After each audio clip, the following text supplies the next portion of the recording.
Hello Biru, सब झकास। आप लोग मस्त हो गए? तो हम फिर से स्टार्ट करने जा रहे हैं फिजिक्स क्लास और उसमें पढ़ रहे थे डॉट प्रोडक्ट।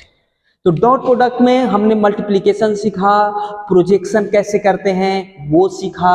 हमने ये भी देखा कि जो डॉट प्रोडक्ट में ए डॉट बी का ए बी कॉस थीटा होता है, ठीक है, ये जो बी कॉस थीटा होता है या ए कॉस थीटा, ये क्या होता है? प्रोजेक्शन होता है। ठीक है, प्रोजेक्शन भी हम लोगों ने देख लिया था।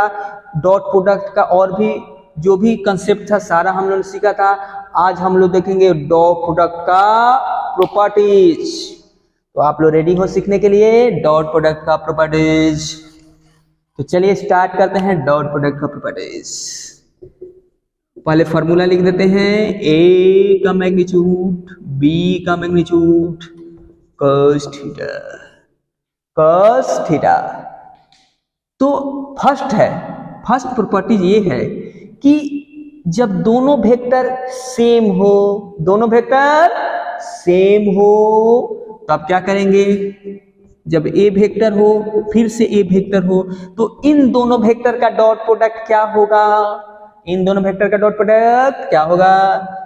तो क्या करोगे? वही फार्मूला पर बैठा दोगे। ये ए वेक्टर फिर ये ए वेक्टर, दो वेक्टर है तो दो को लिखेंगे ना जी, ए वेक्टर और इसके बीच का एंगल। तो एंगल कैसे देखेंगे सर? तो एंगल जैसे ए वेक्टर है, अब फिर से यही वेक्टर है, ए वेक्टर है फिर से यही वेक्टर है। मान लो यही वेक्टर है ए वेक्टर, ये भी ए वेक्टर, तो ये जो दोनों वेक्टर है दोनों के बीच का एंगल होगा 0। ये दोनों के बीच का एंगल क्या होगा भाइयों? ए 0 होगा। ठीक है, तो जब सेम वेक्टर हो, क्या हो? जब सेम वेक्टर हो, मतलब सेम वेक्टर मतलब क्या? मैग्नीट्यूड भी सेम, डायरेक्शन भी सेम, तो दोनों के बीच का एंगल होता है 0। तो कर दो cos 0, cos 0, तो ये हो जाएगा cos 0 का वैल्यू तो सर 1, तो ये ए दो गो है स्क्वायर सर, तो ये हो जाएगा ए स्क्वायर, cos 0 का वैल्यू 1। तो जब दो वेक्टर सेम हो तो उन दोनों का डॉट प्रोडक्ट उस वेक्टर के मैग्नीट्यूड का स्क्वायर हो जाता है। जब दो वेक्टर सेम हो तो उस दोनों वेक्टर का डॉट प्रोडक्ट उस वेक्टर के मैग्नीट्यूड का स्क्वायर हो जाता है। समझे? मजा आया? तो अब आगे देखो,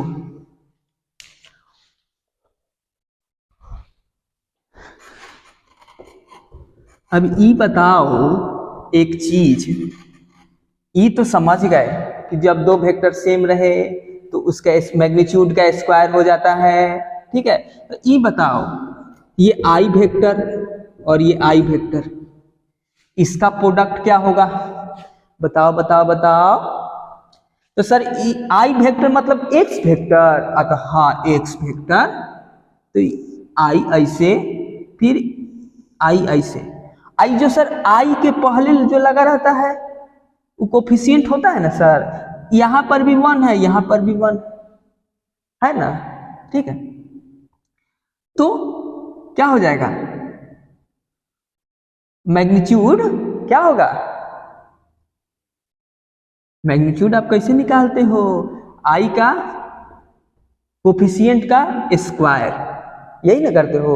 जब दो कोई भी वेक्टर दिया हो, जैसे मान लो ये ए वेक्टर दिया रहता है 2i, ठीक है, 2i प्लस 3j, तो इसका मैग्नीट्यूड कैसे निकालते हो? 2 का स्क्वायर, i के कोफिशिएंट का स्क्वायर और j के कोफिशिएंट का स्क्वायर, हो गया। यही ना मैग्नीट्यूड होता है। उसी तरह से ये बताओ, ये दो वेक्टर है, ये अलग वेक्टर है, ये अलग वेक्टर है, i इसके कुछ नहीं है मतलब 1 है, तो इसका मैग्नीट्यूड क्या हो जाएगा? कोफिशिएंट का स्क्वायर 1 होगा। क्या कोई दिक्कत नहीं? तो 1, इसका भी 1 इंटू 1।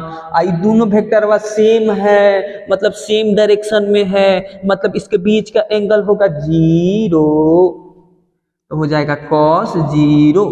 तो वो होगा 1। उसी तरह से जे तो ई भी तो सेम ही लग रहा है सर, जैसे ई x था तो ई y है, तो ई भी हो जाएगा 1। के ई भी तो सर सेम ही लग रहा है, बार बार एक ही चीज हम बुर्बक बना रहे हैं, तो ई भी हो जाएगा 1।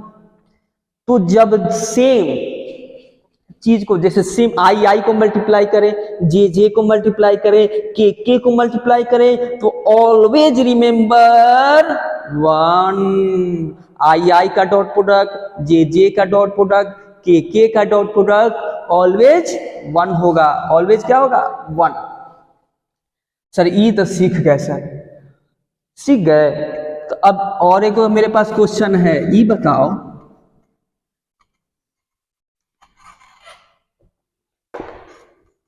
आई इसका डॉट प्रोडक्ट क्या होगा?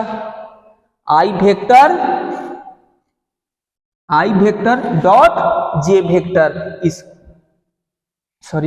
इसका मैग्नीट्यूड, इसका डॉट प्रोडक्ट क्या होगा? सर आई और जे है, आई मतलब x होता है सर, जे मतलब y होता है सर। तो रुकिए पहले बना लेते हैं, रुकिए। ये हो गया i, ठीक है, x, ये हो गया जे y। ये तो समझ में आ गया सर, ये दोनों दो वेक्टर है सर। तो ई वेक्टरवा, ये जो आई वेक्टरवा है, इसका कोफिशिएंट 1 है सर, तो मैग्नीट्यूडो तो 1 ही होगा सर, तो 1। ये जे वेक्टर है, इसका भी तो बाहरी कुछ नहीं लगा हुआ, मतलब 1 है, इसका भी मैग्नीट्यूड 1 ही होगा सर। ये दोनों के बीच का जो एंगल है सर, ई जे है, ई आई है सर, 90 दिख रहा है सर। बहुत अच्छा। तो ये जो cos क्या हो जाएगा? 90, और cos 90 बराबर 0, तो ये हो जाएगा 1। ये क्या हो जाएगा? 1। तो हमेशा याद रखिएगा, i इंटू जे, 1 बोल रहे हैं, पगला गए हैं, 0 होगा।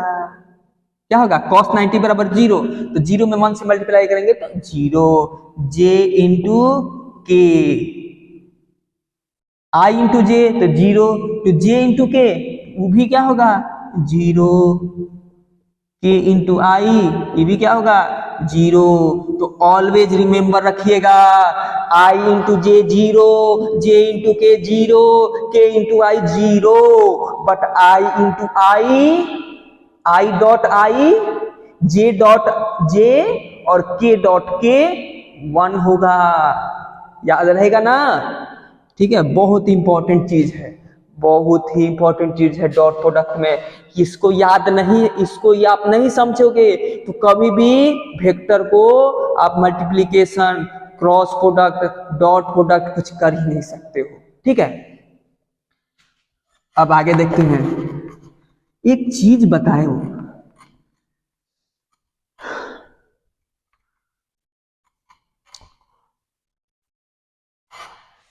मान लो कि एक वेक्टर दिया है, ए वेक्टर, ठीक है, ए वेक्टर दिया है। अब इसमें सर दूसरा वेक्टर से मल्टीप्लाई करना, डॉट प्रोडक्ट तो सीख गए सर। एक चीज बताइए कि कोई स्केलर क्वांटिटी से मल्टीप्लाई करेंगे तो क्या होगा? स्केलर क्वांटिटी मतलब नहीं समझते हैं? 2, 4, 6, 8, 10 जिसमें डायरेक्शन ना हो। तो यदि किसी वेक्टर में क्या है, किसी वेक्टर में क्या करें? मल्टीप्लाई करें किससे? स्केलर से, तो क्या आएगा? तो वेक्टर आएगा। क्या आएगा? वेक्टर। क्या आएगा? वेक्टर। जैसे vector dot vector, vector dot vector, vector का यदि डॉट प्रोडक्ट करेंगे, वेक्टर का डॉट प्रोडक्ट करेंगे तो हमेशा स्केलर आता है। वेक्टर का डॉट प्रोडक्ट, दो वेक्टर का डॉट प्रोडक्ट करेंगे तो ऑलवेज स्केलर, लेकिन वेक्टर में स्केलर से मल्टीप्लाई करेंगे तो वेक्टर ही आएगा। क्या आएगा? वेक्टर ही आएगा। क्या आएगा? वेक्टर ही आएगा। ठीक है, उसका केवल मैग्नीट्यूड चेंज हो जाएगा, वेक्टर में कोई इफेक्ट नहीं पड़ेगा। वो जो मल्टीप्लाई होके उसका क्वांटिटी बढ़ा देगा, उसका मैग्नीट्यूड बढ़ा देगा। स्केलर क्वांटिटी किसी भी वेक्टर में मल्टीप्लाई होके बस उसका मैग्नीट्यूड बढ़ा देता है, direction no changing, no changing. देखेंगे यहां जैसे मान लो 2i एक वेक्टर है ना, ए वेक्टर क्या है 2i। अब इसमें मान लो हमको 4 से मल्टीप्लाई करना है, कर दो इधर भी 4 दोनों तरफ, 8i हो जाएगा। ये क्या हो जाएगा 8i। तो देखेंगे क्या इसका ये मैग्नीट्यूड बढ़ गया कि नहीं, बढ़ा कि नहीं, मैग्नीट्यूड बढ़ गया ना, बढ़ा ना, तो मैग्नीट्यूड बढ़ेगा। अब चेक करते हैं कि सर आप झूठ बोल रहे हैं कि सच बोल रहे हैं। ठीक है, अभी प्रूफ करके देखते हैं। तो 8i का